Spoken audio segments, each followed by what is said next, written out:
ಅಂತಕ್ಕಂಥದ್ದನ್ನ ಮಕ್ಕಳಿಗೆ ಏನು ಬೇಕು ಅನ್ನೋದ್ರ ಬಗ್ಗೆ ವಿಚಾರಗಳನ್ನು ಮೊದಲು ನಾವು ಇಂಥ ಒಂದು ಸಾಹಿತ್ಯ ಮುಖಾಂತರ ಅವರಿಗೆ ನಾವು ಹೊರಹೊಮ್ಮಿದ್ರೆ ಮಾತ್ರ ಈ ದೇಶದಲ್ಲಿ ಶಾಂತಿ ಮತ್ತು ಸಹಬಾಳ್ವೆಯಿಂದ ಬರಲಿಕ್ಕೆ ಸಾಧ್ಯ ಅಂತಕ್ಕಂಥದ್ದನ್ನು ನಾನು ಹೇಳಿಕ್ಕೆ ಬಯಸ್ತೇನೆ. ಈ ಸಾಹಿತ್ಯವನ್ನು ಯಾರು ಮೈಗೂಡಿಸ್ಕೊಳ್ತಾರಂದರೆ, ಯಾರು ಹೆಚ್ಚೆಚ್ಚಾಗಿ ಪುಸ್ತಕಗಳನ್ನು ಓದ್ತಾರೋ ಅವರು ಸಾಹಿತ್ಯದ ಕಡೆಗೆ ಹೆಚ್ಚಿನ ಗಮನ ಕೊಡ್ತಾರೆ. ಅವರಿಗೆ ಈಗ ನಮ್ಮ ಗ್ರಾಮೀಣ ಪ್ರದೇಶದ ಯಾವ ಸಮುದಾಯಗಳಿಗೆ ಯಾವ ರೀತಿಯಾಗಿರ್ತಕ್ಕಂಥ ನಾವು ಹೆಂಗಿರಬೇಕು ಅನ್ನೋದ್ರ ಬಗ್ಗೆ, ನಮ್ಮ ಬದುಕನ್ನು ಯಾವ ರೀತಿ ಕಟ್ಕೋಬೇಕು ಅನ್ನೋದ್ರ ಬಗ್ಗೆ ತಾವು ತಿಳ್ಕೊಬೋದು ಈ ಸಾಹಿತ್ಯವನ್ನು ಓದಿದರೆ. ಅದರಿಂದ ನಮ್ಮ ಬೀಚಿಯವರ ಸಾಹಿತ್ಯವನ್ನು ಕೇಳ್ತಾ ಇರ್ತಾರೆ. ಅವರೆಲ್ಲ ಈಗ ನೋಡ್ರಿ, ನೀವು ಪ್ರಾಣೇಶ್ ಅವರು ಸಾಹಿತ್ಯವನ್ನು ಓದಿರೋದ್ರಿಂದ ಇವತ್ತು ಪ್ರಖ್ಯಾತರಾದರು.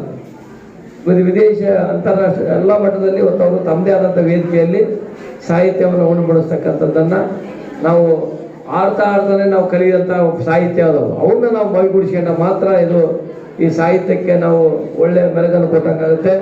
ಅದರಿಂದ ನಾನು ಮಕ್ಕಳಲ್ಲಿ ನಾನು ಕಳಕಳಿ ವಿನಂತಿ ಮಾಡ್ಕೊಳ್ತೇನೆ, ಇವತ್ತೇನು ಆಧುನಿಕ ಯುಗದಲ್ಲಿ ಬಂದಿರತಕ್ಕಂಥ ಮೊಬೈಲನ್ನು ಸೈಡ್ಗಿಟ್ಟು ಪುಸ್ತಕದವನ್ನು ನೀವು ತಲೆ ತೆಗೆಸ್ಕೊಂಡಿದ್ರೆ ನೀವು ತಲೆಗೆ ತೋರಳ ರೀತಿ ಆಗ್ತೀರಿ ಅಂತಕ್ಕಂಥ ಮಾತನ್ನು ಹೇಳಕ್ಕೆ ಬಯಸ್ತೇನೆ.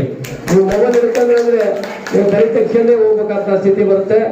ಅದರಿಂದ ಮೊಬೈಲಿಂದ ದಾಸರಾಗಬೇಡ್ರಿ, ಪುಸ್ತಕದ ದಾಸರಾಗಿ.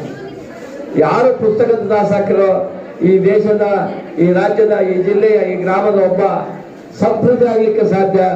ಆ ಕಡೆಗೆ ಮಕ್ಕಳು ನೀವು ಹೆಚ್ಚಿನ ಒತ್ತನ್ನು ಕೊಡ್ರಿ.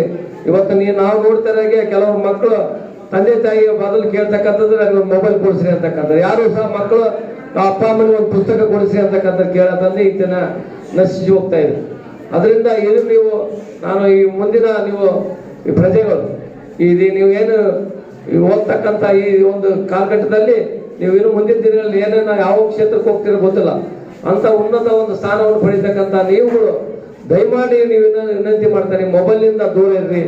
ಈ ನಮ್ಮ ಸಾಹಿತ್ಯ ಏನು ಅಪ್ಪು ನಮ್ಮ ಟ್ರಸ್ಟ್ ವತಿಯಿಂದ ಮಾಡಿರ್ತಕ್ಕಂಥದ್ದು ಏನಿದೆಯಲ್ಲ, ಈ ಪುಸ್ತಕವನ್ನು ಓದ್ತಕ್ಕಂಥದ್ದು ಕಡೆಗೆ ನೀವು ಹೆಚ್ಚಿನ ಒತ್ತನ್ನು ಕೊಟ್ಟು ನಿಮ್ಮ ಒಂದು ಪ್ರತಿಭೆಯನ್ನು ಹೆಚ್ಚಿಸ್ಕೊಳ್ತಕ್ಕಂಥದ್ರ ಜೊತೆಗೆ ನೀವು ಮುಂದೆ ಓದ್ತಕ್ಕಂಥ ವಿದ್ಯಾಭ್ಯಾಸದಲ್ಲೂ ನಿಮಗೆ ಹೆಚ್ಚಿನ ಆಸಕ್ತಿ ಬರುತ್ತೆ ಓದಲಿಕ್ಕೆ. ಅದರಿಂದ ಪುಸ್ತಕವನ್ನು ಓದೋದ್ರ ಜೊತೆಗೆ ಸಾಹಿತ್ಯ ಅನೇಕ ಕವಿಗಳಿದ್ದಾರೆ, ದಾರ್ಶನಿಕರಿದ್ದಾರೆ, ಅವರೆಲ್ಲ ಸಾಹಿತ್ಯ ಪುಸ್ತಕಗಳನ್ನು ತಗೊಂಡ್ಬಿಟ್ಟು ಓದಿದ್ರೆ ಇವತ್ತು ಕುವೆಂಪುರು ಇರ್ಬೋದು, ದಾನವೇಂದ್ರಿಯರು ಇರ್ಬೋದು, ಇಂಥ ಎಲ್ಲ ಮಹನೀಯರ ಪುಸ್ತಕಗಳನ್ನು ಓದ್ತಕ್ಕಂಥದ್ರ ಕಡೆಗೆ ನೀವು ಹೆಚ್ಚಿನ ಒತ್ತು ಕೊಡ್ರಿ. ಈ ಒಂದು ನಾನು ನೋಡಿದ ಹಾಗೆ ಈ ಒಂದು ಅಪ್ಪು ಒಂದು ಟ್ರಸ್ಟ್ನವರು ಇಂಥ ಒಂದು ಸಾಹಿತ್ಯದ ಬಗ್ಗೆ ಹಮ್ಮಿಕೊಂಡಿರೋದು ಭಾಳ. ಯಾಕಂದ್ರೆ ನಾನು ನೋಡಿದ್ರೆ ಎಲ್ಲ ಟ್ರಸ್ಟ್ಗಳು ಎಲ್ಲ ಒಂದು ಆರ್ಕೆಸ್ಟ್ರಾ ಮಾಡಿ ಕುಣಿದು ಹೋಗೋಂಥದ್ದು ವ್ಯವಸ್ಥೆ ನಾನು ನೋಡ್ತಾರೆ ಸಂಜೆ ಟೈಮ್ನಾಗ. ಇಂಥ ಒಂದು ಸಂಸ್ಥೆಗಳೆಲ್ಲ ಸಂಜೆ ಊರ ಮುಂದೆ ಒಂದು ಆರ್ಕೆಸ್ಟ್ರಾ ಮಾಡಿ ಡ್ಯಾನ್ಸ್ ಮಾಡಿಸಿ ಹೋಗ್ತಕ್ಕಂಥದ್ದು ನೋಡಿದೆ. ಆ ಥರದ ಕಾರ್ಯಕ್ರಮವನ್ನು ಸಂಘ ಸಮಿತಿಗಳು ಮಾಡೋದು ನೋಡಿ. ಆದರೆ ಈ ಒಂದು ವಿಶೇಷವಾದಂಥ ಪವರ್ ಸ್ಟಾರ್ ಪಪ್ಪು ಟ್ರಸ್ಟ್ ಮಾಡ್ತಕ್ಕಂಥದ್ದು ಭಾಳ ಸಂತೋಷ. ಇಂಥ ಕಾರ್ಯಕ್ರಮಗಳನ್ನ ಇಂಥ ಖಾಸಗಿ ಟ್ರಸ್ಟ್ನವರು, ಖಾಸಗಿ ಸಂಸ್ಥೆಯವರು ಇಂಥ ಮಕ್ಕಳಿಗೆ ಬೇಕಾಗಿರ್ತಕ್ಕಂಥ ಅವ್ರಿಗೆ ಏನು ಜ್ಞಾನೋದಯ ಬೇಕು, ಅವ್ರ ಜ್ಞಾನ ಭಂಡಾರಕ್ಕೆ ಏನು ತುಂಬಬೇಕು ಅದನ್ನು ತುಂಬತಕ್ಕಂಥ ಕೆಲಸವನ್ನು ಮಾಡೋದಕ್ಕೆ ನಾನು ನಿಮಗೂ ಸಹ ಆಭಾರಿಯಾಗಿದ್ದೀನಿ. ನಾನು ಸಹ ತಡವಾಗಿ ಬಂದೆ. ನಮ್ಮ ಲೋಕಿಕೆರೆಯಲ್ಲಿ ಅಲ್ಲಿ ಒಂದು ಅಲ್ಲೇ ಬೇರೆ ಕಾರ್ಯಕ್ರಮ ಅಲ್ಲಿ ಹೋಗಿ ಬಂದು ಬರೋ ತಡವಾಯಿತು. ಆದರೂ ಸಹ ನಮ್ಮ ತ್ಯಾವಣಿಗೆ ಒಂದು ಭಾಗದಲ್ಲಿ ಇದು ಒಂದು ಹೆದ್ದಾರಿ, ಇದು ಎಲ್ಲ ಕೇಂದ್ರ ಸ್ಥಾನ, ಒಂದೆಲ್ಲದಕ್ಕೂ ಸಹ ಇಲ್ಲಿ ಸಂಪರ್ಕ ಇರ್ತಕ್ಕಂಥ ಒಂದು ಜಂಕ್ಷನ್. ಇಂಥ ಒಂದು ಶಾಲೆ ಇವತ್ತು ಒಳ್ಳೆ ಉತ್ತಮವಾಗಿರ್ತಕ್ಕಂಥ ಒಂದು ಶಾಲೆಗಳನ್ನು ಹೊಂದಿದೆ. ಈ ಶಾಲೆಗೆ ಏನು ಬೇಕು ಅಂತಕ್ಕಂಥದ್ರ ಬಗ್ಗೆ ನಾನು ನಮ್ಮ STMC ಅಧ್ಯಕ್ಷರು ಮತ್ತು ನಮ್ಮ ಊರಿನ ಗ್ರಾಮಸ್ಥರ ಕೂಡ ಚರ್ಚೆ ಮಾಡಿದ್ದೀನಿ. ಅದರ ಮುಂದಿನ ದಿನಗಳಲ್ಲಿ ಇಲ್ಲಿಗೆ ಬೇಕಾಗಿರ್ತಕ್ಕಂಥ ಯಾವುದೇ ರೀತಿಯಾದಂಥ ಕುಂದುಕೊರತೆ ಆಗದ ರೀತಿಯಲ್ಲಿ ಮಕ್ಕಳಿಗೆ ಮೂಲಭೂತ ಸೌಕರ್ಯ ಇರ್ಬೋದು, ಬಿಲ್ಡಿಂಗ್ ಇರ್ಬೋದು, ಮತ್ತು ಮೈದಾನ ಇರ್ಬೋದು, ಬೇರೆ ಬೇರೆ ರೀತಿಯ ಲೈಬ್ರರಿ ಇರ್ಬೋದು.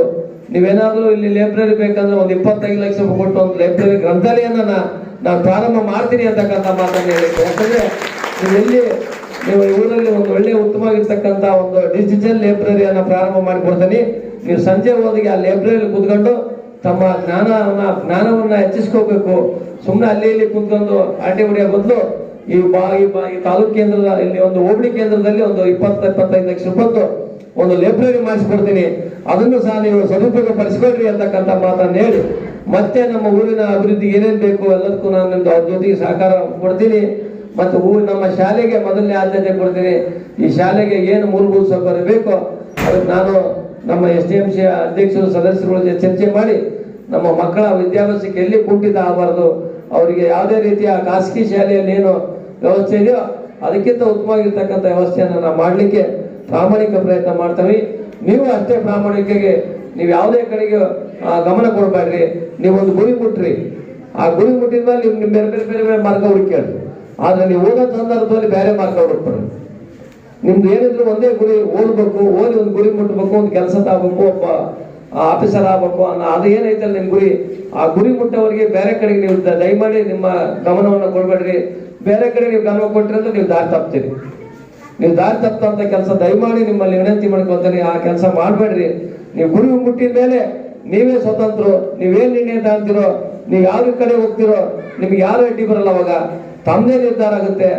ಆ ಒಂದು ಮಟ್ಟಕ್ಕೆ ಬರೋವರೆಗೂ ಸಹ ನೀವು ಯಾವುದೇ ಕಡೆಗೆ ಗಮನ ಕೊಡಬೇಡ್ರಿ, ಓದೋದ್ರ ಕಡೆಗೆ ಅಷ್ಟೇ ಗಮನ ಕೊಡ್ರಿ ಅಂತಕ್ಕಂಥ ಮಾತನ್ನು ಹೇಳಿ ನನ್ನನ್ನು ಈ ಒಂದು ತಡವಾಗಿ ಬಂದದ್ದು ಸಹ ಕರೆದು ನನಗೆ ಮಾತಾಡಲಿಕ್ಕೆ ಅನುವು ಮಾಡಿಕೊಟ್ಟಂತ ನಮ್ಮ ಎಲ್ಲ ಸಂಘದ ಪದಾಧಿಕಾರಿಗಳು ಮತ್ತು SDMC ಅಧ್ಯಕ್ಷರು ಸದಸ್ಯರುಗಳು ಮತ್ತು ನಮ್ಮ ಶಾಲೆಯ ಎಲ್ಲ ಸಿಬ್ಬಂದಿ ವರ್ಗ ಮತ್ತು ಊರಿನವರು ಗ್ರಾಮಸ್ಥರಿಗೆ ಹೊಂದಿಸಿ ನನ್ನ 4 ಮಾತುಗಳು. ಜೈ ತ್ಯಾವಣಿಗೆ. ಪುಸ್ತಕ